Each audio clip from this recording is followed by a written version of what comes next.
আসসালামু আলাইকুম। আমন্ত্রণ জানাচ্ছি বিডি মেঘনা নিউজ 24 সংবাদে। সাথে আছি আমি সানজিদ আক্তার স্মৃতি। শুরুতেই সংবাদ শিরোনাম। স্বাস্থ্য ও পরিবার কল্যাণ মন্ত্রণালয়ের সিনিয়র সচিবের সাথে স্বাস্থ্য সুরক্ষা নিয়ে আলোচনা।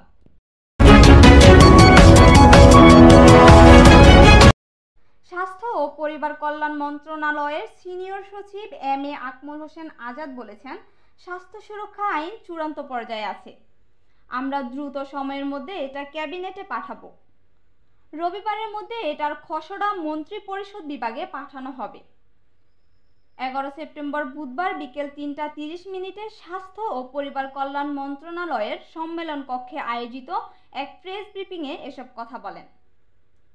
স্বাস্থ্য সচিব আরও বলেন, বৈষম্য বিরোধী আন্দোলনে আহত ছাত্র জনতার জন্য ঢাকায় 13টি হাসপাতাল সহ দেশের বিভিন্ন মেডিকেল কলেজ হাসপাতালে জরুরি চিকিৎসার ব্যবস্থা করা হয়।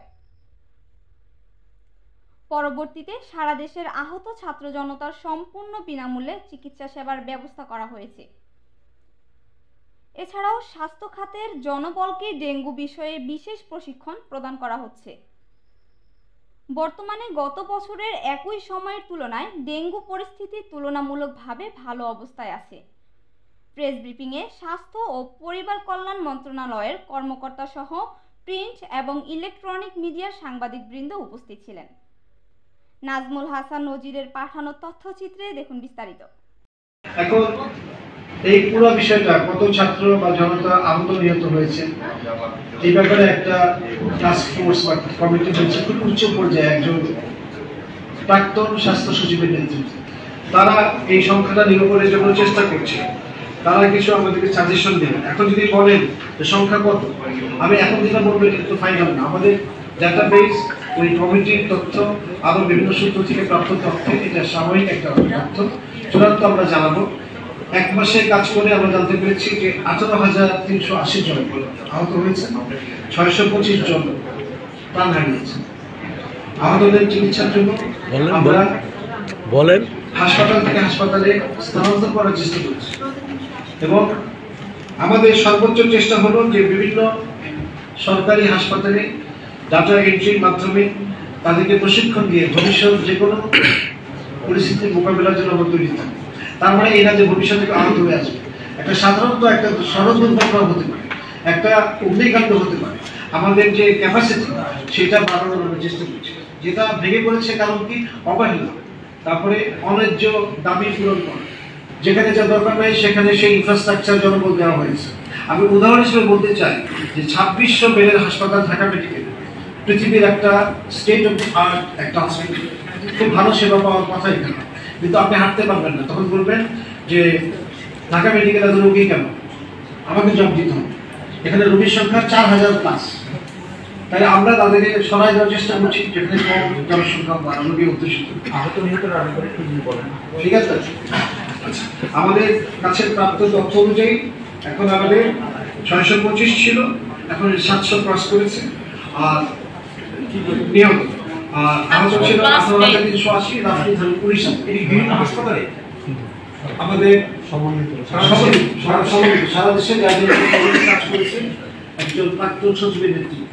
তার ডাটাবেস অনুযায়ী 700+ হচ্ছে মৃত আর 19,000-এর মতো আহত। এটা কনক্লুসিভ যদি আমরা বলি যে এতজন, তাহলে আপনারা আমাকে একটু অন্যদিকে যাওয়ার সুযোগ যদি আলাদা করেন। সেটা হচ্ছে বাংলাদেশে স্ট্যাটিস্টিক্স দেওয়ার জন্য দুইটা অথরিটি আছে, আপনারা জানেন, বিবিএস আর স্পার্স। বিবিএস এবং স্পার্সের তথ্য কখনো মেলে না এবং ডিপার্টমেন্ট অফ এগ্রিকালচার এক্সটেনশন মিলে না, 3 রকম। এটা সমন্বয় করা যায় না। আপনি বলবেন যে এটা তো সেরকম না, রেকর্ড আছে, কিন্তু রেকর্ড যে নাই এটারও প্রমাণ আছে। কারণ লাশ নিয়ে চলে গেছে তারা, আইন শৃঙ্খলার অবস্থা এরকম ছিল, এন্ট্রি করার সুযোগ নেই এবং তাদের মোবাইল নাম্বার পাওয়া যায় না অথবা ফলস। তারা ময়নাতদন্ত ছাড়া মাটি দিতে, কবরস্থ করতে, সমাহিত করতে বাধ্য হয়েছে। এখন এটা যাচাই বাছাই করার জন্য ক্যাবিনেট ডিভিশন আমাদের সঙ্গে কাজ করছে, যে তাদের হাত অনেক বড়, ডিসি, এসপি, ওসি আছে না, তারা লোকালি খবর নিচ্ছে যে এই লোকের যে ঠিকানা তাকে আইডেন্টিফাই করে, যাতে এক্সাক্ট ফিগার আমরা বিশ্বকে দেখাতে পারি। সুতরাং সবাই কিন্তু নিরলসভাবে কাজ করছে, যেটা লিড মিনিস্ট্রি বা যেটা সমন্বয় করছি আমরা ফোকাল পয়েন্ট। আক্রমণ আমাদের উপরে হবে, প্রশংসা আমরা চাই না, আমরা সেবা করতে চাই। কিন্তু তথ্যগত কোনো শূন্যতা বা গ্যাপের কারণে আমাদেরকে আপনারা ভুল বুঝবেন না, কারণ আমাদেরকে একটু সময় দেন। আমরা অনেক সেক্টরে আমরা চেষ্টা করছি। যেমন ধরেন, আমরা মহাপরিচালক স্বাস্থ্য, তার উপরে অনেকভাবে নির্ভর করতে হয়। তাদের হাজার হাজার ক্যাডার সার্ভিস কর্মী এবং লক্ষ লক্ষ কর্মী আছে। তাদেরকে স্ট্রেংথেন করার জন্য এই অফিসটাকে চালু রাখতে হবে। আমরা চালু রাখার চেষ্টা করছি। বিতর্ক হতে পারে যে কাকে কোথায় পোস্টিং দেবেন, ঠিক হলো কি হলো না। এটা সর্বসম্মতভাবে কাউকে কোনো পোস্টে, আমার চেয়ারে বা ডিজির চেয়ারে, এটা এখানে ইলেকশন করে যদি আমি পাস করি 90% ভোট পেয়ে, তার মানে এই না যে সবাই মেনে নেব। কিছু কিছু পোস্টে আছে যে সরকার সিদ্ধান্ত নেবে। এখন সরকারের সিদ্ধান্ত যদি ভুল হয়, সরকারকে বলার কিন্তু শেষ সময় হয়নি। দুর্নীতির কারণে, অব্যবস্থাপনার কারণে, অদক্ষতার কারণে যদি কেউ